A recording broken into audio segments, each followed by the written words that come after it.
Welcome to Marketing Brew Weekly, where we dissect the trends and strategies that are surprising and delighting the marketing industry. I'm Jenny Mywin, reporter at Marketing Brew. I'm Kelsey Sutton, editor. And I'm Katie Hicks, senior reporter. Today's topic has been taking over every snack, beverage, meal, far and wide. And we are talking protein. Gym bros and Pilates princesses gather around, grab a friend, because protein maxing is for everyone these days. And we are going to get into it.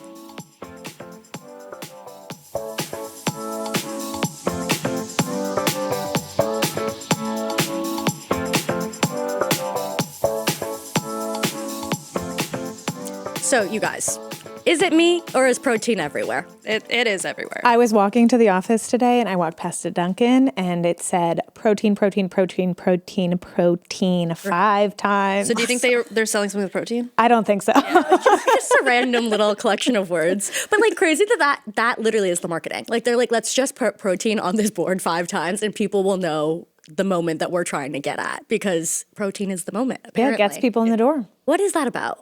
Why are we so obsessed with protein as a society, as a culture? I feel like it's been brewing for a while now, and now it's like hit critical mass. And Peak protein for sure. I love that you guys we're on the same we love wavelength. alliteration. Simultaneously, without breaking eye contact with me, you both went peak protein.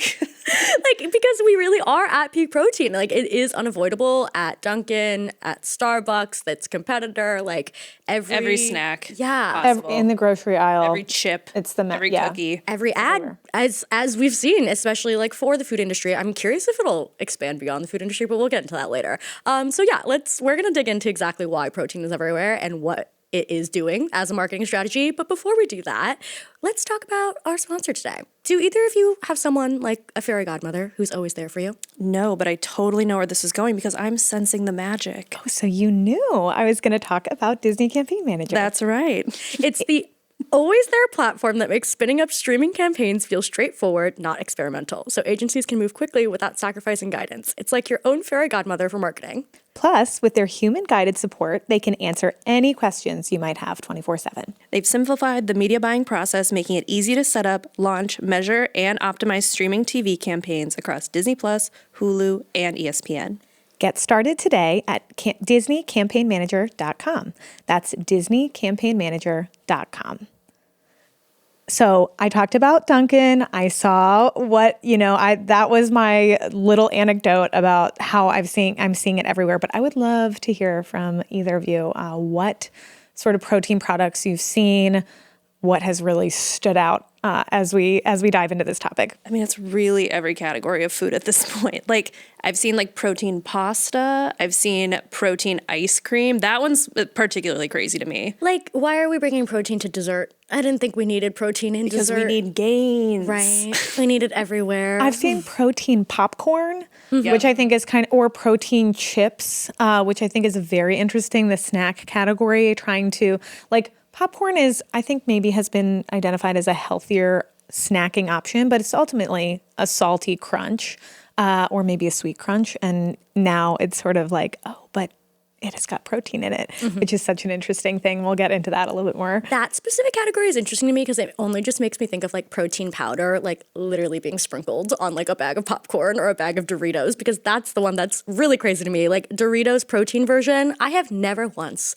reached for a bag of Doritos and been like, you know what I need? The protein version of this. The dust on the Doritos protein is actually just protein powder. Cool, yeah. You lick your fingers after. It's right. powder. It's like actually chocolate flavored, which is the only flavor I associate. Well, I feel like this category used to be exclusively like powders and protein bars. Yeah. And now it's like, what else can we pump protein into? So it's just wildly expanded. I mean, we're seeing protein cereals, protein sodas, like it's everywhere. My favorite cereal that I've seen is literally called Man cereal. It's a high protein cereal that also has creatine. So this is a whole other episode worth of marketing to men, but that's wild. You know what I've seen recently that I think is truly like crossing the Rubicon is protein water.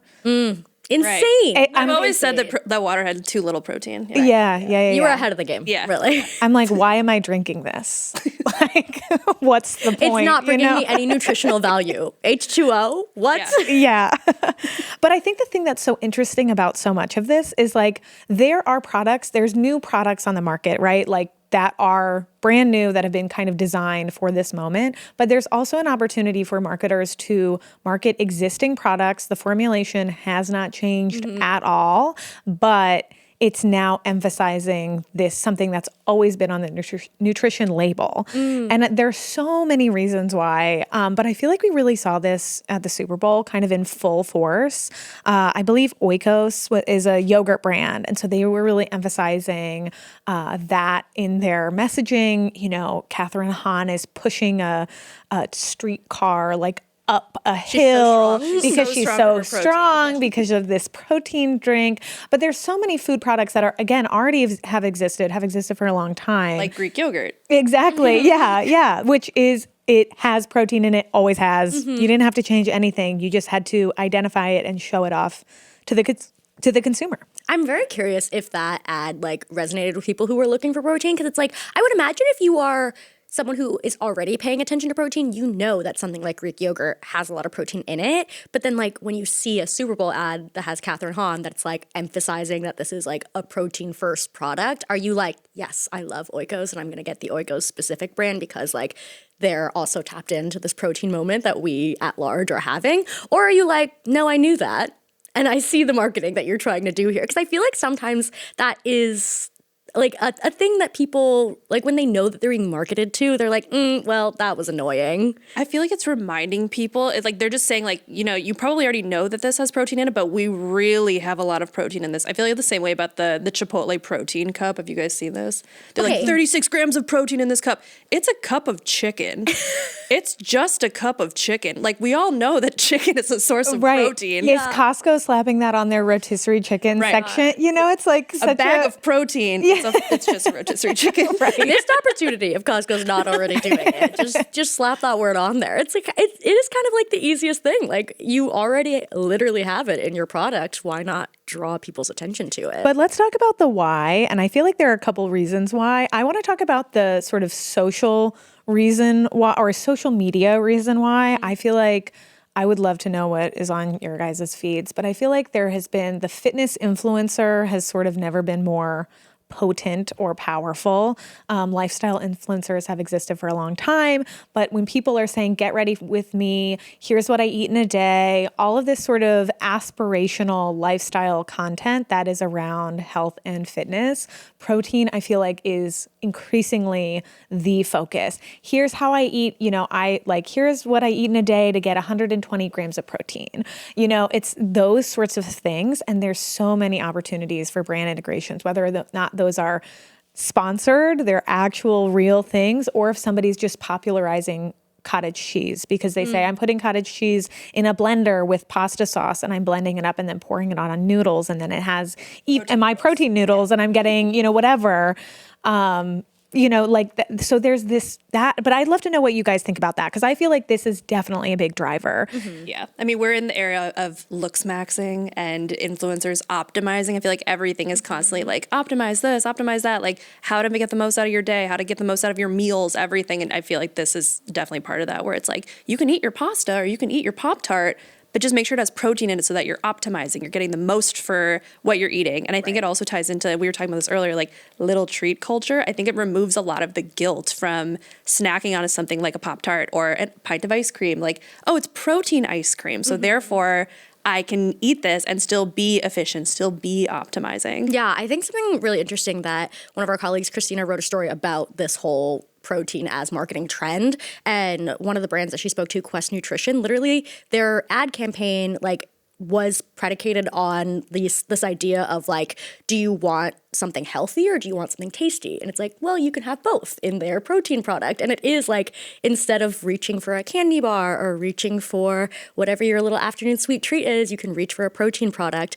And it is crazy that like we've kind of combined them into one, right? It's like you can't just enjoy a sweet little treat or whatever your pick-me-up of choice is. You have to optimize it for nutrition, and in this case, protein specifically. And yes, I do think that this is like all a result, at least in part, by like social media and what we see online and how people are like pushing their like very glamorous, like healthy lifestyles, because being healthy is something that like most people do aspire to. And obviously social media is often about aspirational living. So just seeing these people like, yeah, put out their days in a life or just being like, this is what I do and I look perfect. And I think it all ties into like a bunch of aesthetics that we've seen online, whether it's the clean girl, whether it's the Pilates princess, whether it's someone who just like is normal, but like is just like looks really good. Like you are aspiring towards something like that a lot of the time. And it's not just for girls. It also shows up in boy trends, because have you guys heard of boy kibble? I have, unfortunately. Unfortunately. Tell the listeners what Tell the world. Boy kibble is quite literally a response to girl dinner, which was popularized a couple of years ago. which was like some olives, some pickles, Right. some A few crackers and crackers. cheese. For Whatever dinner, snack yeah. of choice you would like that makes up your meal. But boy kibble is most of the time specifically a bowl of rice with ground beef on top. And oftentimes not seasoned. Don't understand why we're suffering for no reason. No seasoning. Because it's about optimizing. It is. Life Get is your too protein. short. Life is too short. You can get your protein with like a little garlic powder in there. It's gonna A be little okay. seasoning. Yeah. But A it little is- sauce, please. Please, like Please. have Add a some good hot sauce, time. please. Yeah, but yeah, it's something that like men are particularly gravitating to, and like they're posting their little boy kibble meals, and they're like, "This is my protein. This is my like go-to dinner." And like, listen, I love an easy weeknight dinner, but there's something to be said about just everyone being like, "Yes, here is my little bowl of protein, and I want everyone to see it." Throw a veggie in there, please. But here's the thing that I think is so funny is like if you eat only that forever, that is not health. That is not living a balanced, that is not a balanced diet. But I think the thing that's really interesting is protein is like a shorthand for health. And there's so many examples of this historically, like in recent history.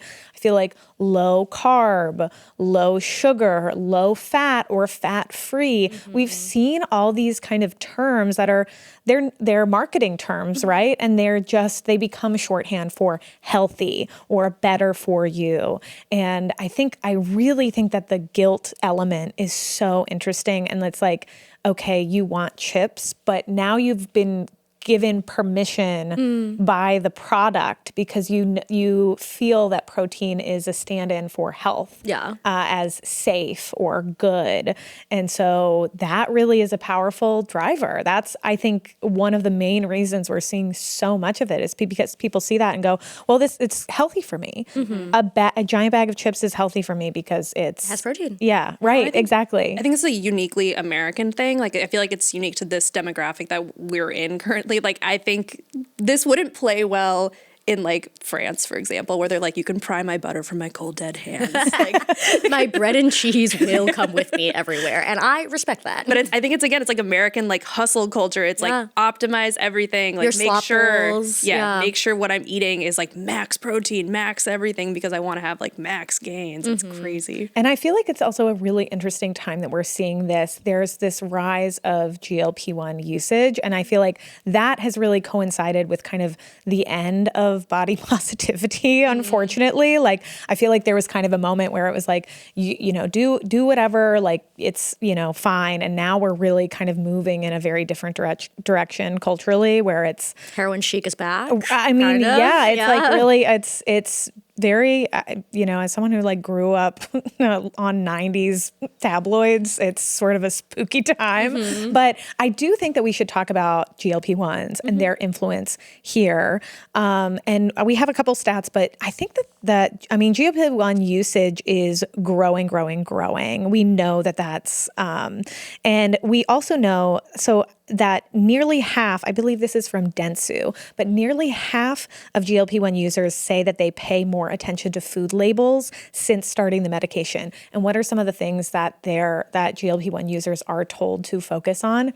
It's protein, because you don't want to, if you are losing weight, you don't want to lose that muscle mass, and protein is really important to reducing that loss. So, you know, and we're seeing increased spend on GLP-1. So these things are so married in my mind. Like, there's no way, if we know that people are going to the supermarket and they're buying things based off of what their doctor is telling them they should focus on, of course a brand is going to put protein protein on the side, on the outside of their store. Well, and if you're not as hungry because you're on a GLP-1, you're eating with efficiency in mind. You're eating things that are just satisfying those macronutrients as opposed to like eating for pleasure as much. Yeah. I think about too what you were saying, Kelsey, about like when a brand kind of emphasizes the health nature of protein, if in their product it gives you that permission to like indulge a little bit, the power of being granted that permission, and then you add in, if you are on a GLP-1, a doctor telling you to focus on protein, like that is like even more powerful. I feel like to have like an actual voice of authority in the medical field be like, you need protein, and that is honestly true for people who actually need it, but like in addition to the cultural factor of being like, oh, like everyone's into protein, it's like, oh, my doctor also told me that like I need protein. It's like, of course you're seeking out protein and you're looking for marketing that's emphasizing it because you're like, oh, like it's easier for me to do what my doctor is telling me to do because look at this whole aisle in the grocery store of protein heavy snacks. Great. I'm listening to my doctor. I'm doing what's good for me. And the entire world is also in on protein right now. What a great time for. We're seeing it in the political sphere too, with just like the new food pyramid where like red meat is now at the top of it, like the maha of it all, where people are really focused on protein and whole milk and things like that. I feel like I need to say something very briefly though, which is that the war on protein, which we've sort of heard from the FDA and like some of these new Make America Healthy Again adjacent figures or very much spokespeople in many ways, that there is not a protein epidemic, like deficiency epidemic in the US. It is like basically just completely made up. Every single person, even if you are deficient in so many other things, like you're probably getting enough protein just because of the way that the kind of standard American diet is. So it's sort of funny. Yeah. Like think about centuries ago where people had to like raise a cow from birth and they got a steak once a year. Like, we eat a lot of protein, a lot of meat here. Especially if you're like a omnivorous person, like you're not vegan or vegetarian, like you probably are naturally getting protein in your diet. And like, yes, it's great to pay attention to things that like your body specifically might need more of if you are on a GLP-1 or if you are just like deficient in certain things, sure. But it is crazy that like as a culture we have just like decided protein is the thing. That, like decided it's also kind of like you probably don't need like these huge quantities unless you are going to the gym and lifting very heavy weights 7 days a week nonstop. But that's an aside. Yeah. Which I would love to say that I do, but that's simply not true. No. So these protein products are not for me, ultimately. No. But with all of this protein out in the world, is there such thing as protein maxing too close to the sun in terms of, are there too many brands that are getting in on protein? Is it oversaturated at this point? What do you guys think? Are we reaching critical mass? I think so. I mean, I interviewed David Protein recently and they were saying how like they're basically trying to avoid the protein maxing trend. So David Protein sells protein bars and they're like, we don't want anything to do with that because we want to be like more longevity focused. Like we want to basically exist past this trend that they think will die out. So trying to stand out in an oversaturated field, I think is something that's top of mind for a lot of people in this category. That's so interesting as an actual protein bar company. Like I would think that they would take advantage of the moment and then try to move on there, but like they're not even leaning in now. Oikos kind of told me the same thing before the Super Bowl too, where they were like, we are always going to be a high protein product. We're not doing this for the fad. We want to remind people that like Greek yogurt is a good source of protein and like keep it coasting basically because this is going to fade. Yeah. The other thing that interests me about protein being such a big moment is you said, Kelsey, that there are some brands that are companies and products that already have protein in them, like Oikos, that it's easy to just emphasize them. But there are also brands that are making new products to specifically put protein in them or to emphasize the protein in it. What happens if you make a product and you put protein in there and it tastes bad? Like, isn't that just an inherent risk that we are running? That is it ever worth it to like kind of do that just to get in on this like rather large trend that's had staying power? But if it tastes bad and you're a food brand, that's kind of damning. It's kind of like it will have the effect over the whole brand name, not necessarily just the protein product, because what we know again and again, consumers are really bad at remembering like exact specifics.